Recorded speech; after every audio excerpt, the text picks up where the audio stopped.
ہمیں اپنے رب کی بارگاہ میں دعائیں کس طرح کرنی چاہیے اور ہمیں کیا مانگنا چاہیے اور کیا نہیں مانگنا چاہیے۔ رب کی بارگاہ میں نامناسب دعا سے نبی پاک صلی اللہ علیہ وسلم نے سخت منع فرمایا۔ نامناسب کلمات کا استعمال ہمیں اپنے رب کی بارگاہ میں نہیں کرنے چاہیے۔ ایک واقعہ میں پیش کرتا ہوں، آپ اس کو سنیں اور عبرت حاصل کریں کہ نبی نے کس طرح سے منع فرمایا۔ ایک صحابی رسول بڑے سخت بیمار ہو گئے، شدت کمزوری کی وجہ سے اٹھنے بیٹھنے سے بھی معذور ہو گئے۔ حضور نبی پاک صلی اللہ علیہ وسلم کی عیادت کے لیے ان کے گھر تشریف لے گئے۔ بیمار صحابی نے جب آپ صلی اللہ علیہ وسلم کو دیکھا تو خوشی سے نئی زندگی محسوس کی اور ایسا معلوم ہوا جیسے کوئی مردہ اچانک زندہ ہو گیا ہو۔ ظاہر نصیب اس بیماری نے تو مجھے خوش نصیب کر دیا، جس کی بدولت میرے غریب خانے کو شاہد و عالم صلی اللہ علیہ وسلم کے پائے اقدس چومنے کی سعادت حاصل ہوئی۔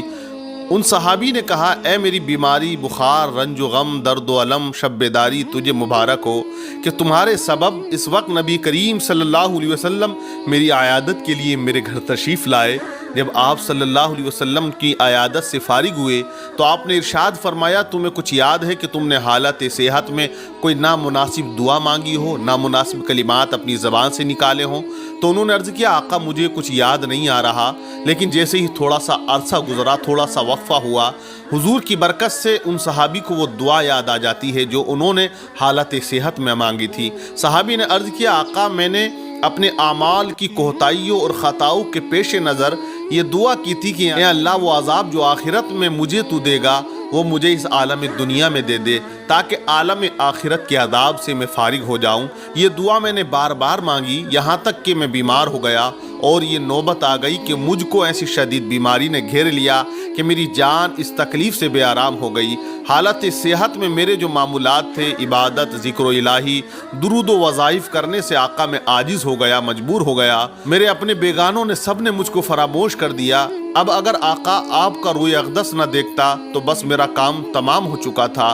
آپ صلی اللہ علیہ وسلم کے لطف و کرم، غمخواری نے مجھ کو دوبارہ زندہ کر دیا ہے۔ اس مضمون دعا کو رسول اللہ نے سن کر ناراضگی کا اظہار فرمایا اور منع فرمایا کہ آئندہ ایسی نامناسب دعا مت کرنا، یہ آداب بندگی کے خلاف ہے۔ انسان اپنے مولا سے بلا اور عذاب کا طلب کرے، انسان تو ایک کمزور چیونٹی کی مانند ہے، اس میں یہ طاقت کہاں کہ آزمائش کا اتنا بڑا پہاڑ وہ اٹھا سکے۔ صحابی نے عرض کیا، اے شاہد و عالم صلی اللہ علیہ وسلم، میری 1000 بار توبہ کہ آئندہ کبھی ایسی بات زبان پر نہ لاؤں گا۔ حضور میرے ماں باپ آپ پر قربان، آئندہ کے لیے میری رہنمائی فرمائیں۔ آپ صلی اللہ علیہ وسلم نے اس کو نصیحت فرمائی اور دعا کا ایک طریقہ اس کو بتایا ہے، وہ تمام امت کے لیے مشعل راہ ہے۔ اللہ کے نبی نے ارشاد فرمایا، اس طرح دعا مانگے کرو، اے اللہ دنیا میں بھی ہمیں بھلائیاں عطا فرما اور آخرت میں بھی ہم کو بھلائیاں عطا فرما۔ خدا تمہاری مصیبت کے کانٹوں کو گلشن راحت میں تبدیل کر دے۔ نبی کریم نے ان کے حق میں دعا فرمائی اور دعا کا طریقہ بھی ان کو بتایا ہے۔ تو اس واقعے سے ہمیں یہ درس ملتا ہے کہ خدا کی طرف سے عطا شدہ نعمتوں کی ناشکری کرنے سے اللہ تعالیٰ اور اس کے رسول ناراض ہوتے ہیں۔ نامناسب دعا آداب بندگی کے خلاف ہے، کیونکہ بہت سے لوگوں کو ہم نے دیکھا ہے اگر ان کا کاروبار بند ہو جائے تو وہ اپنی زندگی سے مایوس ہو کر اپنی زبان پر نازیبا کلمات لے آتے ہیں اور ایسی دعائیں کیا کرتے ہیں جو اسلام اجازت نہیں دیتا۔ بہت سو کے گھروں میں اگر بیماری نے ڈیرا ڈال رکھا ہے تو وہ اس بیماری سے تنگ اور پریشان آ کر ایسے نامناسب جملے بولا کرتے ہیں جو بالکل ان کو نہیں بولنے چاہیے۔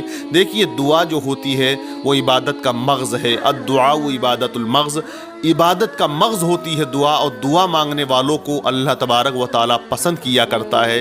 وہ لوگ جو نماز پڑھتے ہیں اور اگر دعا نہ مانگیں تو اللہ ان کی نمازوں کو ان کے منہ پہ مار دے گا، کیونکہ اللہ ایسے لوگوں کی عبادت قبول کرتا ہے جو نماز کے بعد اس کی بارگاہ میں عاجزی و انکساری کے ساتھ دعائیں کیا کرتے ہیں۔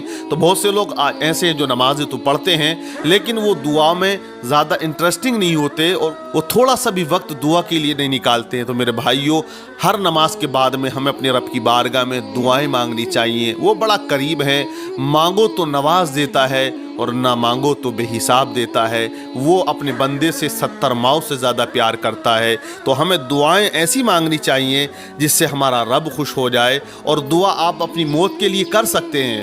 جو علماء نے لکھا ہے، جو بتایا ہے، وہ طریقہ الگ ہے۔ اگر آپ اپنے لیے دعا کریں، موت کے لیے دعا کریں تو اس طرح سے کریں: اللہ اگر میری زندگی میں اگر گناہ بہت زیادہ ہے اور میں گناہوں کی دلدل میں پھنسا رہوں گا تو اے اللہ تو مجھے زیادہ لمبی عمر عطا نہ کرنا، مجھے مختصر سی زندگی دینا۔ لیکن اگر میری زندگی میں اے مولا نیکیاں زیادہ ہیں تو اے اللہ تو مجھے طویل زندگی عطا کرنا تاکہ میں نیکیوں کا ذخیرہ اکٹھا کر لوں۔ تو اس طرح سے بھی آپ اپنی موت کی دعا کر سکتے ہیں، لیکن پریشانی، بیماری، تکلیف، رنج و غم، دنیا کی تکلیفیں دیکھنے کے بعد موت کی دعا کرنے کے بارے میں منع فرمایا ہے۔ اس طرح کبھی اپنے لیے موت کی دعا نہ کیا کریں۔ اللہ تبارک و تعالی ہماری تمام جملہ جائز دعاؤں کو نبی پاک کے صدقے میں قبول فرمائے۔